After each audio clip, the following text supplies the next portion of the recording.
So let's go to the second reading of Parshat Va'eira, and there seems to be a bit of a tangent. We were on a roll, we had a story going. Moshe Rabbeinu gets tapped to be the Redeemer. He's not really happy with his job. He goes, he tries, and he seems to fail. He comes back to God with tremendous frustration, and he's even unhappier than when he started. And God says to him, you wait and see. And the Parsha opens with God reassuring Moshe Rabbeinu, telling him that in the end, it's going to be just fine, and you have a mission. March forward. And in the second reading, chapter 6, verse 14, the Torah seems to diverge from the storyline. Instead, we hear about the lineage of Moshe and Aaron. Truth be told, though, that's because the lineage of Moshe and Aaron are very important contributing factors to who they were and who they became. So why do we start from the beginning of the Jewish people? No, let's take a look. Elu Rasha Beis Havesim. These are literally the heads of the paternal clans. Beis Bnei Ruvain, children of Ruvain, Bechor Yisrael, who is the eldest of Israel, also known as Jacob. Chanoich Ufalu, Chertzen Becharmi. These are Ela Mishpaches Ruvain. These are the families of Ruvain.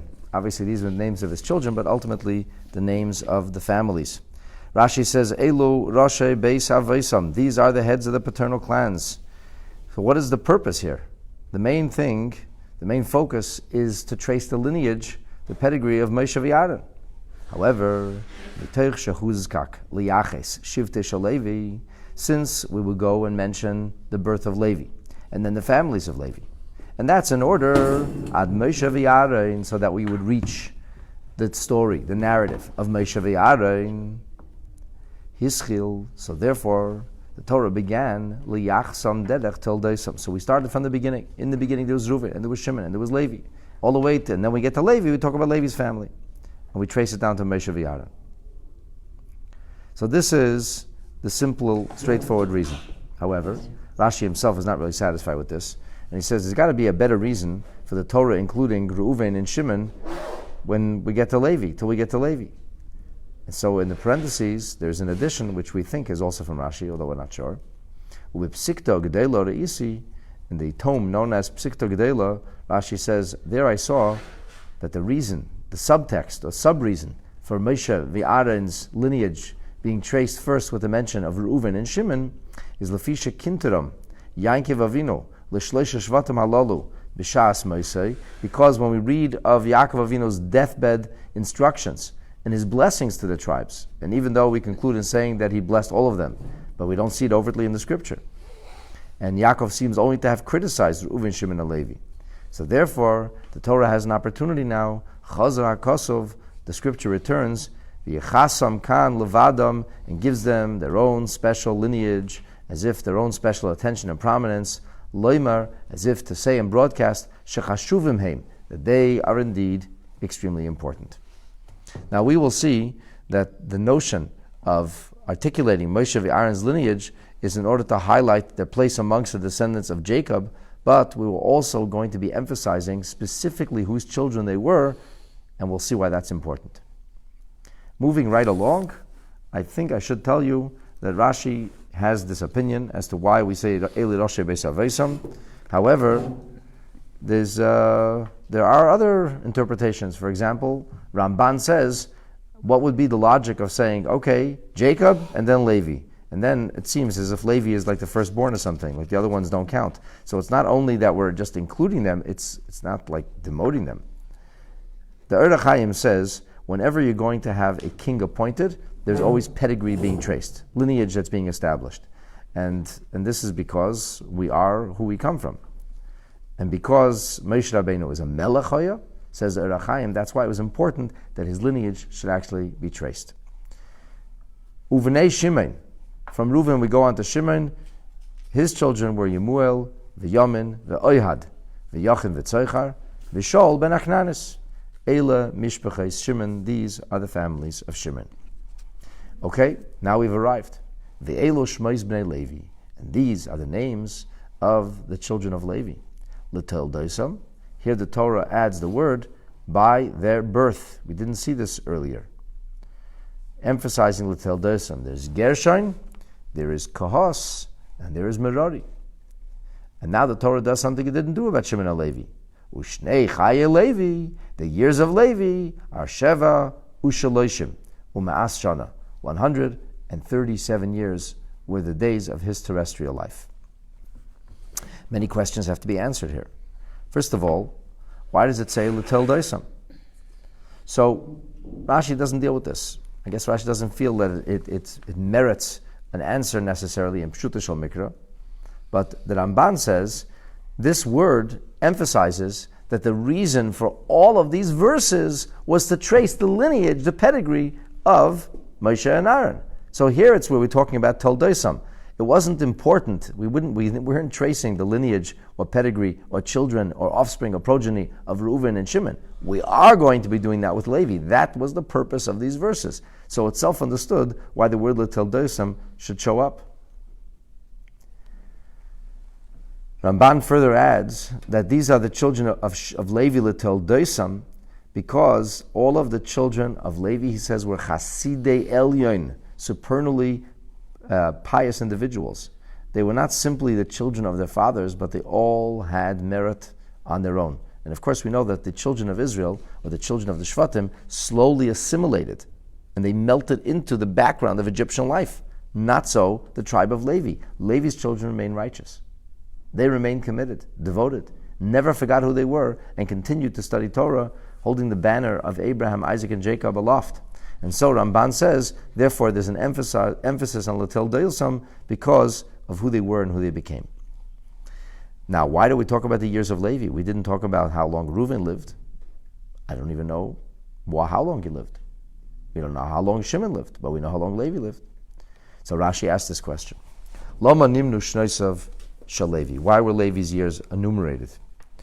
And Rashi answers, L'haidia, this is to tell you, Kama Yemei HaShibud, so that we might know how many years was the actual bondage and slavery. How would you know that from Levi's years? Well, I'll tell you how we know. Because, nothing happened until the exactly. generation. How do you know that? Because you learned it. It said previously.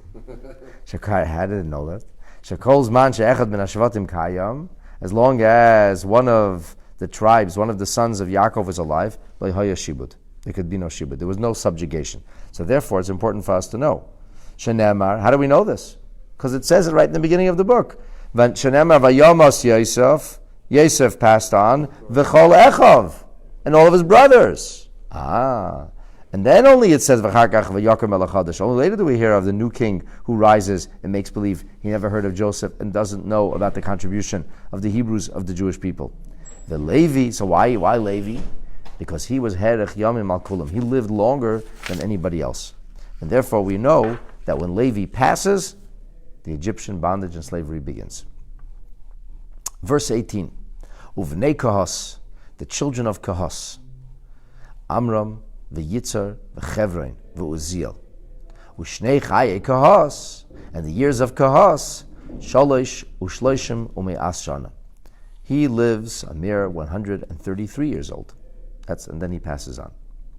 So why do we have the years of Kahos? According to the Ibn Ezra, that's just to honor his children. Their grandfather's years are listed, his years should be listed too. Let's see what Rashi says.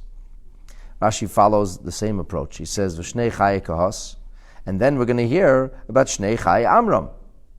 So Ibn Ezra says, of course, that's to honor Moshe v'Aaron. Rashi says, no. It's all part of the same approach. We needed to know how long Levi lived so that we could properly gauge the story and know the history. Well, the same thing is true with the years of Kahos and of Amram. Ask me why? Why? Why do we have to know the years of Kahos and Amram to know the years of the bondage? You want to tell me we need to know Levi's years because the bondage, the slavery doesn't begin until Levi passes. All right, I understand that. Why do we need to know the years of Kahos and Amram? Says Rashi, from this calculation, anu limidum, we learn, or limedim, al Moshav b'nei Yisrael, we're able to learn about the settlement of the Jewish people, that it's clearly stated in the scripture that God tells Abraham, Arba Me'as Shana, that there will be 400 years, Sha'omer HaKosav, that the Pasuk speaks about in Bris Ben Absarim, in the covenant of the parts, Shaloi Be'eretz Mitzrayim Levado Hayu, that we know they couldn't have been only in the land of Mitzrayim. So what do you mean? So it is written, so it must be. If God told Abraham 400 years, it must be 400 years. So well, that can't be. How do you know it can't be? Rashi says, make the simple calculation. It has to be somehow otherwise. There has to be another meaning to those words. And the other meaning is, that it all begins from the day Yitzchak is born. Already there's a ger yezaracha. The Jewish people, the Hebrews, the family, the patriarchs, they were never settled. They were never settled. Until they came home to Israel, they were never settled. They were always on the move. How do we know this? So Rashi says, well, make a simple calculation. Kahos, the son of Levi, is Meyerde Mitzrayim Hayu. He is one of those who came down into Egypt. How do we know this? Because the Torah lists 70 souls, and Kahos is one of those souls. So we know he came down to Egypt. Now, Chashav Kol Shnoisav, take all the years of Kahos, and how many are they? 133. And then take the years of Shnois Amram, the years of Amram, which we're going to learn are 137. So 133, 137, thank God we have an accountant there. 270. 270. 270. Now the years of Moshe, when he leaves Mitzrayim, when he leads the Jewish people out, Torah 80. clearly says 80. U'shmeinim shel Moshe, 80 of Moshe. So loy simtzayim abar me'as shana. You still don't have 400 years, because if you take the years of Kahas, who goes down into Mitzrayim, and Amram and Moshe, 133, 137 plus 80, 350. V'harbe shanim nivloyim lebanim b'shnei ahavis. Many of the years they lived together in the same world. It's not like one died, then the other one was born. So all the years of one of the tribes, one of the members of Yaakov's family comes down into Mitzrayim with his children, with his grandchildren, it comes only to 350. So it's impossible to say that they were actually living in Mitzrayim 400 years. Okay, so if it's impossible to say that, what must we say? We must find another explanation. And indeed we do. This is called common logic. But the Torah had to tell this to us, otherwise we wouldn't know. You would have some fundamentalist who would say, no, it says 400 years, that's how it has to be. So yeah, this doesn't work. How do you know? The scripture tells me. Do your math. Verse 19, Ubnei Merari, the children of Merari are Machli and Mushi. Funny, I don't know anybody named that today. Eila Mishpaches HaLevi, these are the children of Levi, Lissel Doisam. Emphasis once again here on their birth. For all special people, like we learned. All holy Leviim. All of a sudden, now we're hearing about the female side of the family. So up until now, we only hear about the males. Now we're hearing about Amram taking his aunt Yecheved, Loila Isha as a wife, and she gives birth for him, to him, as Aaron, as Moshe, Aaron and Moshe. Vishnei Chai Amram, and the years of Amram are Sheva Shleishim Asron, 137 years. But this we know exactly why it says it already. Rashi doesn't have to say it a second time. And then we hear about the details of the other families of Levi. Uvnei Yitzhar, Koydach v'Nefek v'Zichri. Uvnei Oziel, Mishael, Eltzafan, v'Sisri. And then we hear about Moshe v'Aaron now. Vayikach ha'harnes Elisheva, bas Aminadav. Aaron married Elisheva. She was the daughter of a man named Aminadav. Who's he? So you should know that if you want to know who Aminadav is, we should know there's a very famous Jew. His name is Nachshon. And Nachshon, this Elisheva is Achos Nachshon. She is the sister of Nachshon. And this is Loila Isha. She took him as a wife. Ateled Loi. She gave birth to him as Nadav. Yes, Avihu. Yes, Elazar. Yes, Sama. Then going back from the sudden mention of who married who and how they had children, we go back to the family of Levi. More male names: Ubnei Korach, Asir, Elkanah, Avi Yosef. Elu mishpaches hakarchi. Ve'Elazar ben Aaron lakach loi mibnei Putiel. He took a wife from the children of Putiel. Loi leisha, that was his wife. Vateled loi, she gave birth to Pinchas. Eila Rashi Avos Halvim leMishpachesim. These are the heads of the families for the Levites, the Levite clans. So now we know we have primarily paternal Levite clans identified and other clans of Reuven and Shimon.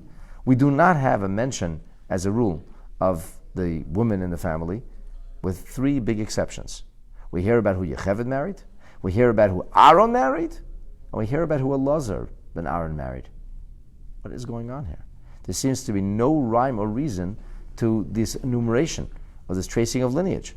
That has nothing to do with, okay, you want to tell me you need to know who Amram married, I understand, because you want to know who Moshe's mother was. But again, pedigree doesn't work that way. We don't have any of the women before. We don't know what a Levi's wife's name is.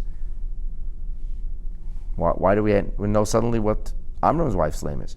And then this Torah suddenly goes off on this tangent, talks about Aaron's marriage. And who was Elisheva? And she was the daughter of Aminadav. Okay, that's good enough. No, Aches Nachshon, the sister of Nachshon. What difference does this make? And then we have to go to Elazar ben Aaron. You want to tell me the whole time we're being miyaches Moshe v'Aaron? Shadowing the future events. It's going to fall. What does that? Well, there's like no rhyme and reason here. There has to be some kind of purpose, some kind of a system. What do they call it? A reason to the madness or something. This is like haphazard. And when it came to enumerating years, some years yes, some years no, we said there's a reason. There's a reason. That's history. We have to establish the facts. How long were the Jewish people in Mitzrayim? So this is a very difficult verse to crunch on. Very hard to swallow. What is going on here? Lucky for us, the Rebbe spoke about it. And he gave us an amazing explanation. And it all goes back to that proverbial question, who made Moses? Who made Moses? Okay. Page Kuf Chavav. Kuf Chavav. Simin Ches. Yesh Lishoel. There is an obvious question that begs to be asked. Harei hayichus b'Yisrael nikva al pi ha'av. You are Jewish because your mother is Jewish. You are a Cohen or Levi or Israel because of who your father is. Pedigree, lineage follows the father. Being Jewish follows the mother. That's the way it is.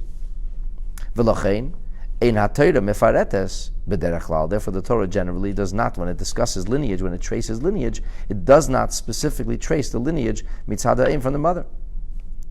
No Jewish mother, no Jewish, period. There was a famous, I think, Secretary of State or something, or Undersecretary of State, named William Cohen, at some point during the Clinton years. He was not Jewish. His name is Cohen. He's not Jewish. How is he not Jewish? Because his mother wasn't Jewish. Simple as that. Whoopi Goldberg's not Jewish either. I don't know that her father's Jewish. Just because you have a Jewish name or a Jewish last name doesn't make you Jewish. And just because your father's Jewish doesn't make you Jewish. There was a famous Toronto scientist named Skoretsky who discovered the Cohen gene. All Cohenim have this gene. So you can't prove kahuna because maybe your mother's not Jewish. You wouldn't be Jewish altogether. Or she's a divorcee. You would have the gene, you wouldn't be Jewish. You wouldn't be a Cohen. But you can, would seem, prove if somebody isn't a Cohen. Because if every single Cohen in the world, black Cohenim, blue Cohenim, green Cohenim, yellow Cohenim, any place in the world, if you said your name is Cohen, the gene showed up. And it's only transmitted through the male gene. So we know who's a Cohen. We know who could be a Cohen. If you don't have this gene and you think you're a Cohen, you may think again. I don't know if this is halachic, because the truth is nobody really knows for sure today. The point I'm trying to make is that lineage follows the father. Being Jewish follows the mother. That's how it is. That's the way Torah Judaism works. So why does the Torah talk about in a parsha, which is about lineage? Nobody questions if Moshe and Aaron are Jewish. It's want to know who they are. A king is rising in Israel. Where does he come from? So if you're talking pedigree and lineage, L'lamdeinu heich nelda Moshe v'Aaron ubeminas yachsu. These are the actual words of Rashi we just read prior.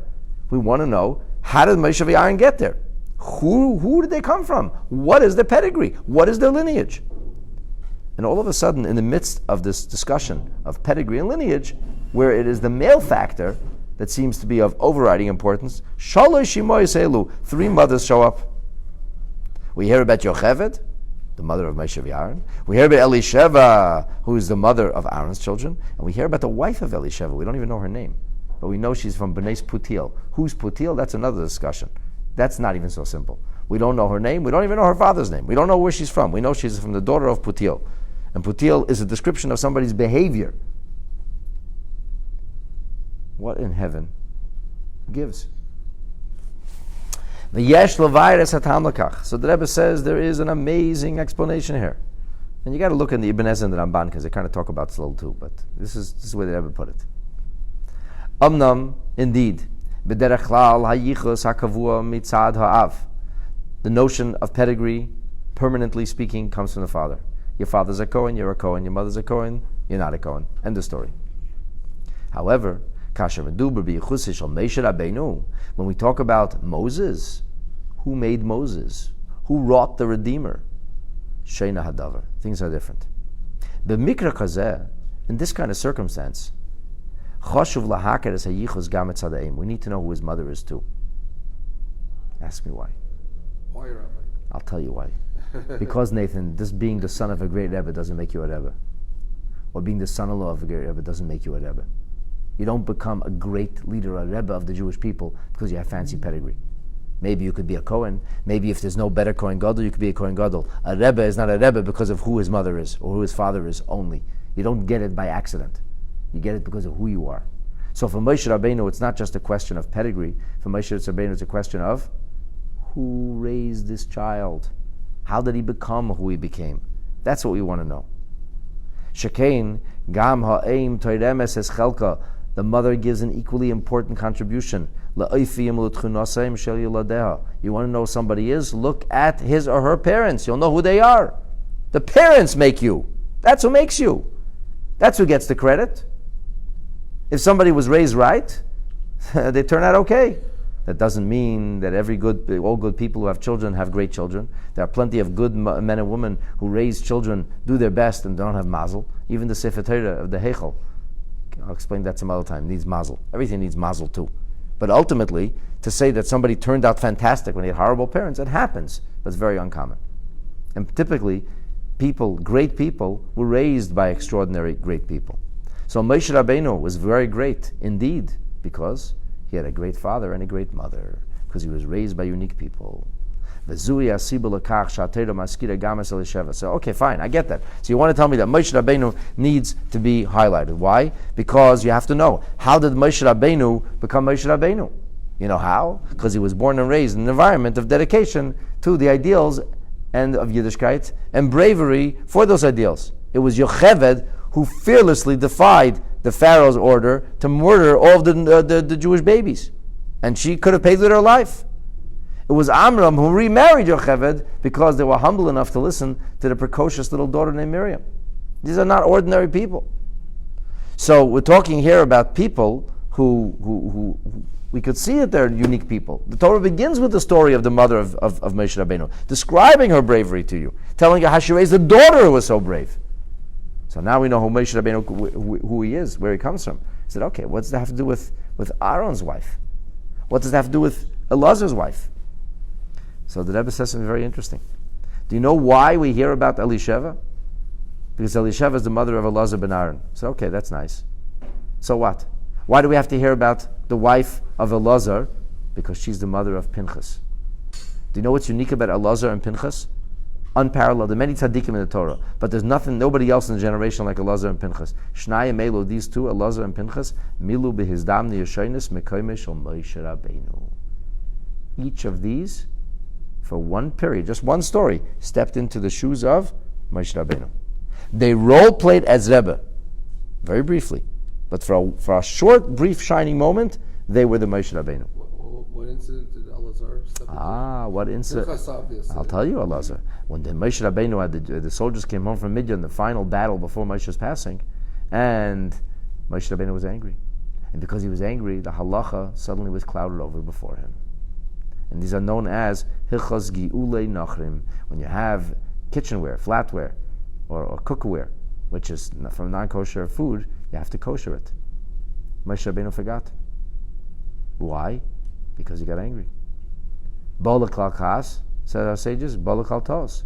He became angry, he made a mistake. And so what happened was that at that moment, Elazar had to step in. And Elazar took the reins, and Moshe Rabbeinu was lost. Elazar, for that moment, was like Moshe Rabbeinu. He set the tone. Till today. Is that story depicted in the Torah? It sure is. In great detail.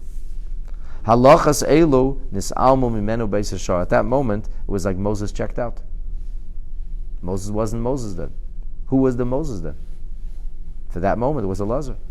And Pinchas, As you all remember, Harig Zimri b'shlichus shel Moshe. Moshe Rabbeinu was there, and he said, "Nis'al min halacha, the halacha of Kanayim Pagim Bay. The zealots have to strike." Moshe Rabbeinu lost himself. Oh, at that moment, Pinchas jumped in. So how did Pinchas become Pinchas? Because he had a mother who was a special lady, because she was Bnei Putil. How did Elazar become Elazar? Because she had a special mother. How do we know that? Because we look at Elisheva, the daughter of Aminadav, Achais Nachshon. Incidentally, our sages tell us that before you get married, you should look also at the brothers. Because there's Reiv Bon and Deim La'achei, most children will look like the mother's brothers. And since we have the mother's brother here is Nachshon mentioned, so we know how did Elazar become Elazar? Because he had a father like Aaron, because he had a mother like Elisheva, who was a daughter of Aminadav, and because she was a sister of Nachshon. So now this fills in the background. Who made Moses? The answer is Amram and Yocheved. This is why we revere the Rebbe's parents so much. It's not a question of lineage. It's not a question of pedigree. The Rebbe is not a Rebbe because he was a great-grandson of the Tzemach Tzedek. The Rebbe is not a Rebbe because he's a son-in-law of the previous Rebbe. The Rebbe was a Rebbe because he's a Rebbe. And who raised this amazing human being? Who raised this millennial tzaddik? The answer is his parents. And that's why we revere them. And that idea is as old as the Bible, the scripture itself. And with this, we conclude.